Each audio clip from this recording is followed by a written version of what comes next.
because there are excess capacities unutilized, and very important is we are, besides protecting our core of powertrain, we are also working on electrification and mobility solutions.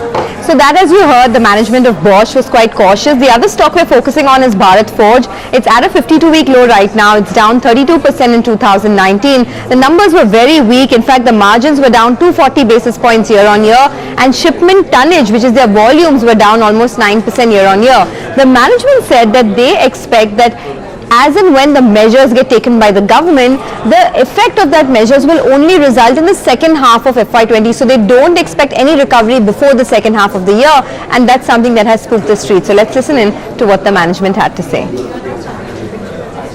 If you talk to any of our customers, domestic customers, whether they are in the passenger car sector, commercial vehicle sector, two-wheeler sector, they are all, basically needing some kind of a boost coming from liquidity and demand. So the two-wheeler and passenger car sectors need liquidity boost, and the commercial vehicle sector customers need a demand boost. With some of the new measures that the government has undertaken in the last few weeks, there is huge potential for infrastructure development in those areas which have lacked the level of infrastructure development that the rest of India has seen. And if something can be done on a war footing there, orders placed, at least you need to turn the sentiment around, and something on the demand side as well, by kick-starting demand or putting in a scrappage scheme or something that will create more demand for new vehicles. Okay, Edelweiss numbers for you on your screen. While there is a revenue growth of 3.2% on a year-on-year basis, profits are down 50% on a year-on-year basis. So that is 50% lower year-on-year. So that is disappointing the street because the stock is slipping as we speak. A couple of reasons for that. One, if you look at the impairment cost on financial instruments, that has gone up significantly on a year-on-year basis. From 120 crore, it now stands at 283 crore. So that is a big jump. And apart from that, there is also a change in the insurance policy liability, the actuarial cost, which has gone up from 90 crores to about 160 crore. So that is the two reasons why we've seen such a sharp drop in the profitability, 50% lower on the company's consolidated profits this time around. News coming in where Cora Master Fund will invest in Edelweiss Group by convertible preferential shares. We'll just try and find out some more detail, the number of shares, the price at which it will be converted as well. So these are some more details that we await, but the stock for now is down close to about 2.5%. The numbers are not looking good, but there is an investment which is coming in into the group by Cora Master Fund. We'll try and get the total quantum of investments, the price at which these shares will be issued and converted, and what kind of money comes into Edelweiss. The stock for now is down close to about 2.5%. We'll get into a break. When we come back, some more color on Edelweiss's numbers. We'll also get tracking on the market technicals because, as we said, the mid-cap index has pretty much given up all its gains, down 1% from the top of the day. Prakash Gaba, Hemen Kapadia join in with their trading strategies. Not just that, we'll also speak with Amitav Mukherjee, the Director of Finance at NMDC, about the Q1 numbers.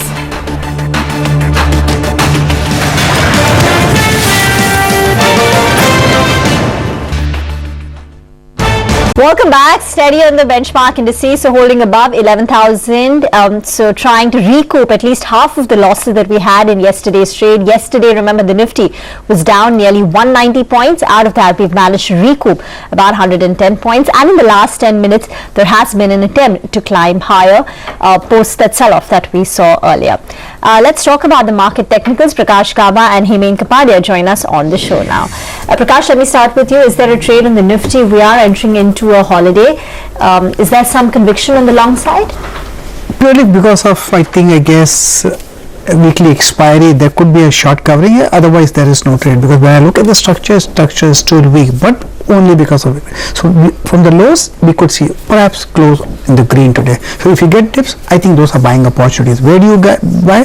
Strong support in the Nifty is there, certainly, I would say, closer to the zone near today's low. If you get closer to today's low, you could take a buy there, otherwise stay away.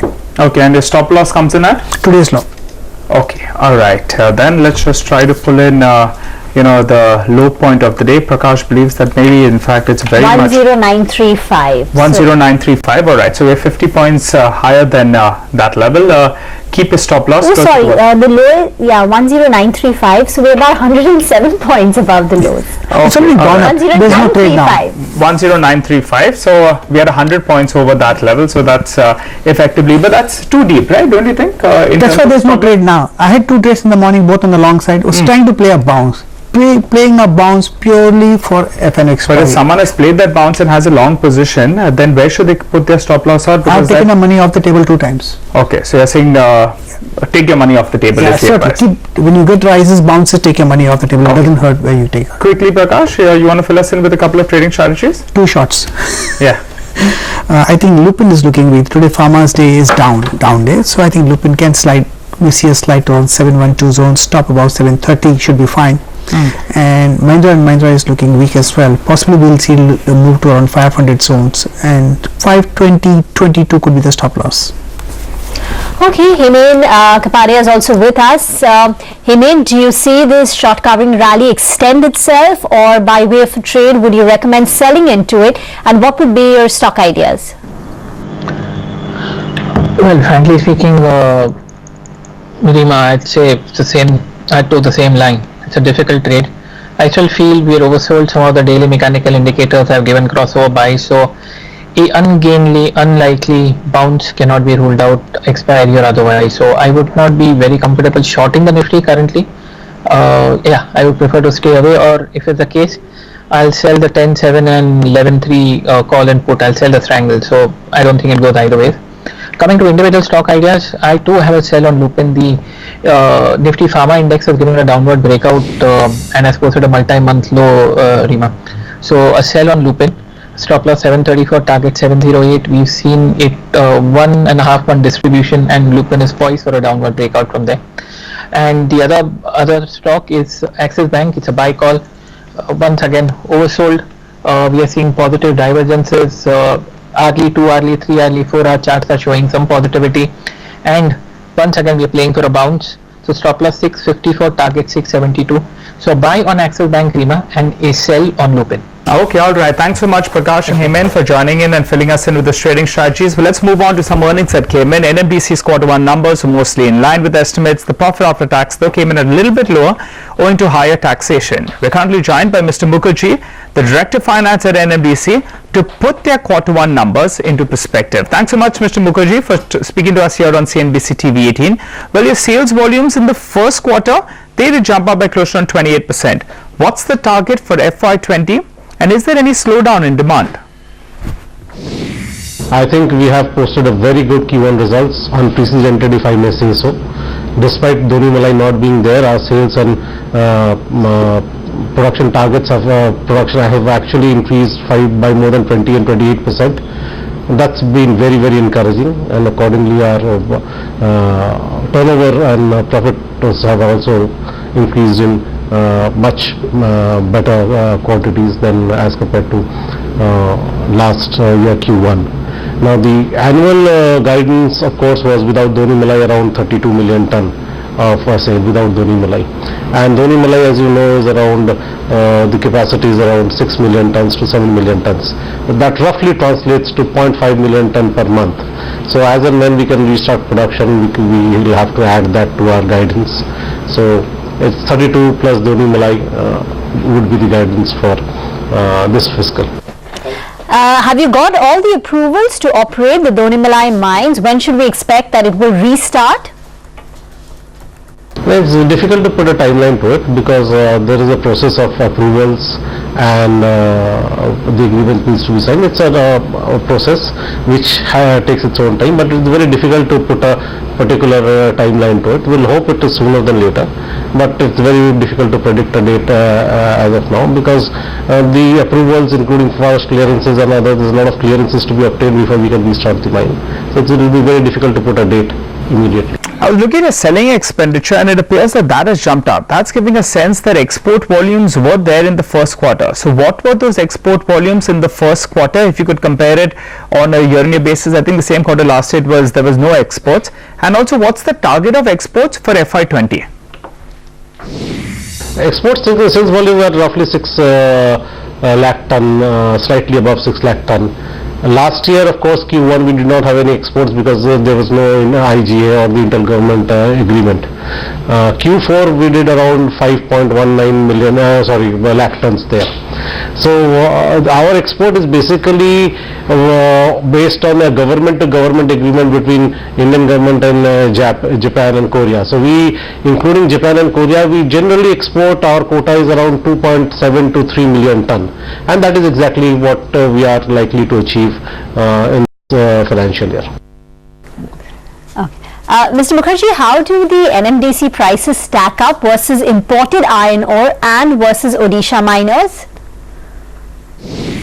You see, pricing of imported iron ore, as you know, it has taken a downturn very recently. But even then, at a landed cost basis, our Indian ore would right now be slightly cheaper than the imported iron ore, both at the eastern coast and the western coast. It will be slightly, but exactly that needs to be worked out based on the latest international prices. So far as NMDC pricing is concerned, obviously as compared to Odisha, we generally operate in different markets, and we need to, and in the market that we are together, let us say in Raipur, we generally have to ensure that on a landed cost basis we are not higher than Odisha miners. That's national. Otherwise, your customers will take ore from Odisha miners. So generally, if you see historically, it has been slightly higher than the Odisha miners over the long run, if you draw a trend analysis of that. Okay, Mr. Mukherjee, let's focus on the balance sheet then. What is the cash in your books currently, and what is the capex guidance for FY20? And break that up for us as well. How much of the capex will be, for that steel plant? The cash in our books is around, as of date, it's around 4,500 crores. And the capex, the guidance for this year is around 3,000 crores, of which the major part is the Nagarnar plant of 2,200 crores. So we hope to achieve it substantially. So that includes slurry pipeline, that includes other capacity enhancement facilities that we are planning. But a substantial part of it is 2,200 crores out of the 3,000 crores for the capex guideline is for the Nagarnar plant. Okay, just one final question then. The street has been waiting for your steel plant. When will NMDC commission it? There are certain contractual issues with a couple of major packages. We are in the process of solving it, or have solved some of them. So we are reassessing the timelines. Right now we are in the process of actually reassessing the effects of such contractual issues on the effect of the commissioning of the plant. We'll get back on that once we are we determine what has been the effect and when we can do it. As of now, I have not committed to a particular date. Okay, all right, Mr. Mukherjee. Well, the street has been waiting very, very long for NMDC to come out with the commissioning of that steel plant, but can't give us a date, at least as of now. The stock is holding higher, though on the global trend that we're seeing, and hopes that there will be no trade war globally. So that's why NMDC is holding higher. But we have the European markets. Just had the opening that's come up for you on the screen. I think it was a mixed opening. Remember, yesterday we had all those markets that were up. The CAC was up close to around 1% odd. But today the opening is a little bit mixed. You have the FTSE that's still opened well in the green with a gain of around 0.2%. I just want to put on board that Asian markets have given up a bit of their rally. So take a look at Hang Seng, where there were anyway a lot of internal protests, etc. But Hang Seng has slipped nearly 400 points plus from the top of the day and now is pretty much flat. So you have seen some weakening in trends in a couple of the Asian markets. So that could be the reason why even European markets have opened in the red, and the Dow futures too, after yesterday's blockbuster rally of 1.5%. 2.5%. If you can get the Dow future, okay, the S&P 500 is unchanged, the futures, but the Dow futures is currently down close to about 50 odd points as well. Get into a break then. Yeah, let's get into a break, but